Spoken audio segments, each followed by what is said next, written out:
was something that was brought up in school. Around this time of the year, there tends to be a lot of religious persecution in school, mostly by Christians, although it's probably be expected considering this is the Bible Belt. But anyway, this was brought up in my law studies class, actually. You see there's this Christian, well, actually most of the class is Christian, but there's this one who is your typical over-competitive, needs to win everything, egotistical, alpha male, turn and burn Christian. And he said, well, actually let me quote him because I have it written down here. Since basically everything that he says is always something to be worth writing down. So every time he opens his mouth, that's basically writing down. He said, if you don't believe in God, then you should get out of this country. The U.S. is based on having freedom of religion, speech, etc., which means that you can believe in God any way you want, but you must believe. I don't recall freedom of religion being no religion. Even our money says, in God we trust. Atheists have caused the ruin of this great nation by doing things such as taking prayer out of our schools. I don't care if they have never committed a crime. Atheists are the reason that crime is so high in America. So, first thing that I noticed is, I'm not sure when freedom of religion started to mean that you have to believe in God. I'm pretty sure our Bill of Rights, our amendments say freedom to practice any religion or no religion. So I'm not exactly sure where that came from, but it also made me think of some interesting things. It was basically an attack on atheism, and as I'm not exactly atheist, I didn't really like take offense to it or anything. But when I got home, I started to think about what he said, and I picked up a short little list of some facts that I plan on presenting to him this coming week. Here's my list here. It's kind of short, but I only wanted a few things. Most university professors are atheists. Most scientists are atheists. Poverty rate is lower in mostly atheist-populated areas.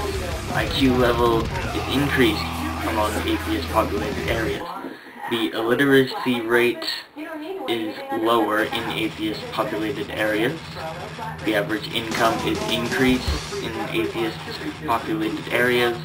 Divorce rate, abortion rate, crime rate, and homicide rate are all down in atheist-populated areas as opposed to mostly Christian-populated areas.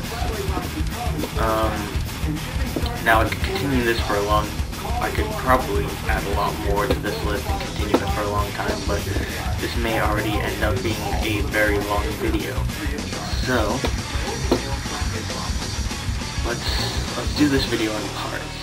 I'm going to address some things that have been said about atheists by other people in the school, whether they're Christian or not, and I'm going to try to put a better understanding on it.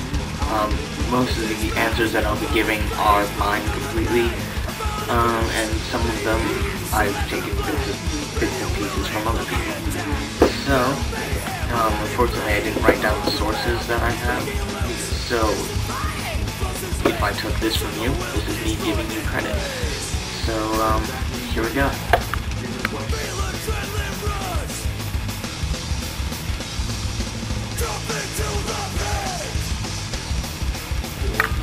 Now, I've done takes for this entire video in both parts so many times that I've decided that I'm going to do this a little differently than I had planned. So I'm going to address this first one as speaking like I am now, and the rest of them I'm just going to do text because I'm getting really sick and tired of this video. So, now the first one, as you saw in the picture right before this, you know, I think religious people are the ones who devalue life as it is, because they're more often worried about eternal happiness and all that stuff after death, beyond the grave, not during life, and they spend their entire life, well, they basically waste their entire life studying these religious texts and ignoring actual evidence that exists and hanging on to ancient traditions that we don't even need to do anymore, and, you know, staying away from sins, which actually almost every sin actually leads us to some sort of personal gratification. So there is that point. Whereas on the other hand, atheists tend to accept life for what it actually is, the here and now. And I think that is actually what leads someone to live life to the fullest, because if you believe that something's only gonna last for a limited time, then, you know, you're gonna appreciate that more than instead of believing that, you know, this is a fallen creation and none of this really matters because we're gonna go to heaven and have eternal happiness after death. So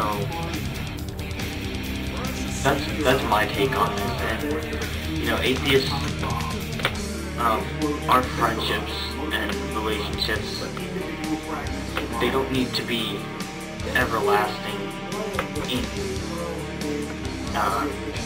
beyond the grave in order to have meaning. Everything has here and now meaning. So that's the first one.